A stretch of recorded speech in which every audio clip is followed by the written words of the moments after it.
Hello and welcome back to the Balanced Singer podcast. I'm your host, Kyle Ferrill. Today we dig into habits a little bit more.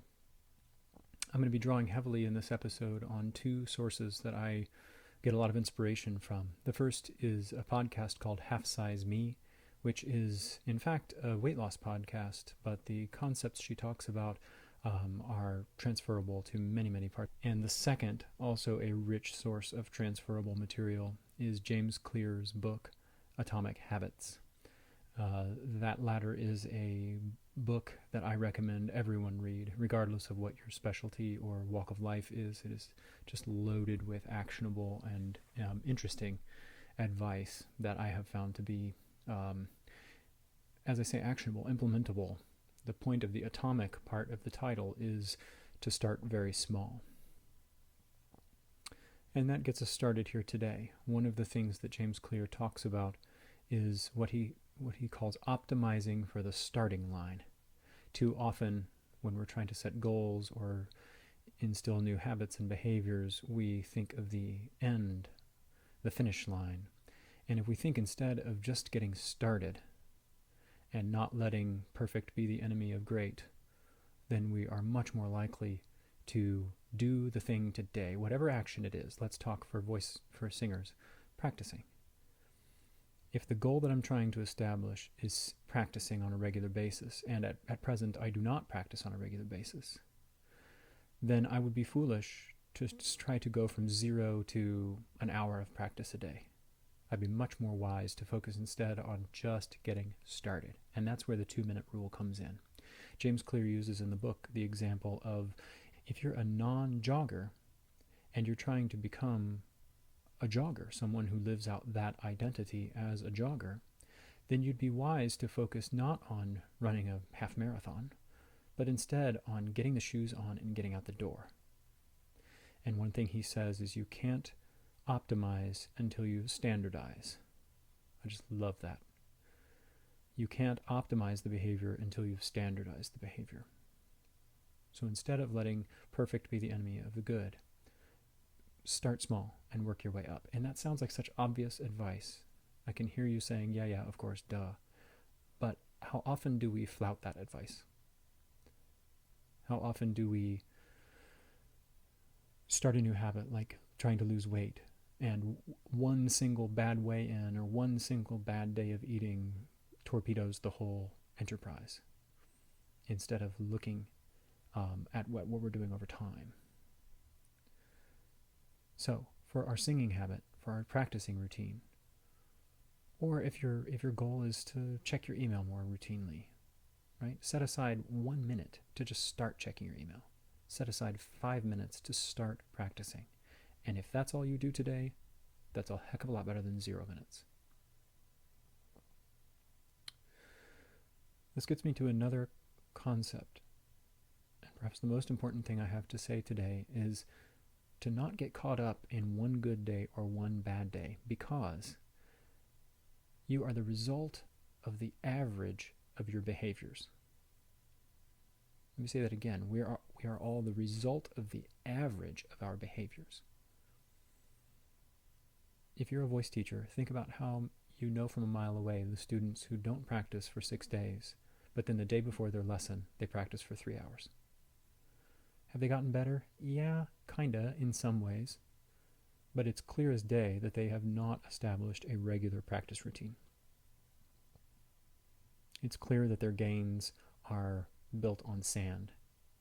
Whereas those people who have a regular practice routine, even if it's not as much time, but where it's more drip, drip, drip over the week, those are the people who end up having quality, sustainable habits that are built on stone. So pay attention to your average behaviors. Try to ignore the aberrations. Try to ignore the day when you didn't practice at all. And say instead, but this week I averaged X minutes of practice per day.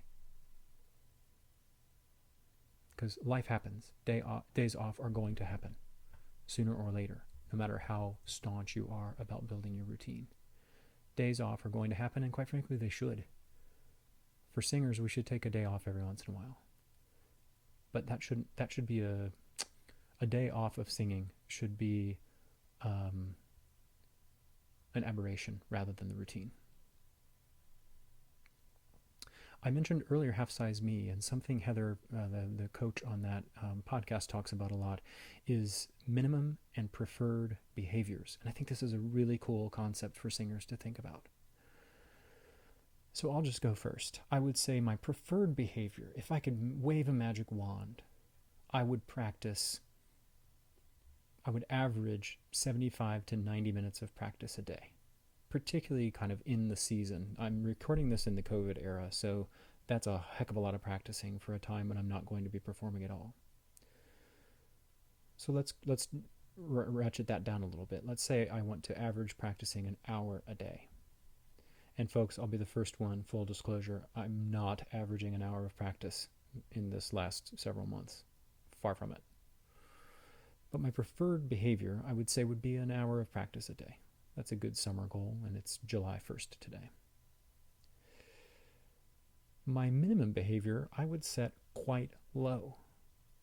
For myself, I set it at 5 minutes, only 5 minutes, and I do that on purpose.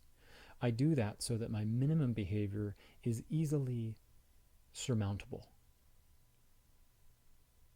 By checking that off the list, I feel a tremendous rush of self-mastery, and usually I go far beyond 5 minutes. But if nothing else, I've sung for 5 minutes. I've made some sound. I've been a singer. And I've cast a vote in favor of that identity. I also find that a little bit of singing goes a long way towards keeping me in shape. If I don't sing at all, I get out of shape very quickly. But the distance between the amount of singing needed to keep me in decent vocal shape is not much. I've found that on vacations before, where I just sort of vocalized and lip trilled and whatever while I was in the shower. And at the end of that week, I was like, wow, I'm still in pretty good vocal shape.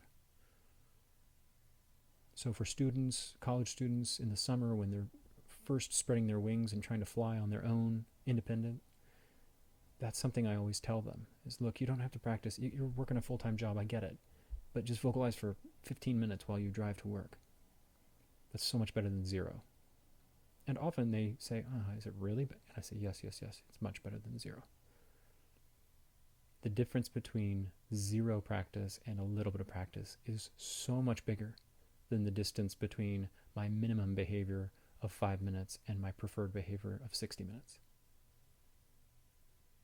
So I would challenge you to think about what your minimum behavior is and what your preferred behavior is.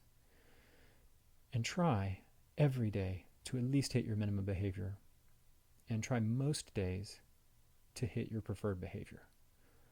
If you will hit your minimum behavior 100% of days and your preferred behavior, 70% of days, you're doing darn good. You're really, really doing well if your numbers look like that. And then if that becomes a routine, then maybe you can start to crank that up. That 70 becomes 75. That 75 becomes 80. And incrementally you get better and better and better until you're truly fully optimized. But at the beginning of the process, optimize for the starting line, not the finish line. Again, a huge shout out to James Clear, author of the book Atomic Habits, and to Heather from Half Size Me. I apologize, I don't know her last name. She always just calls herself Heather.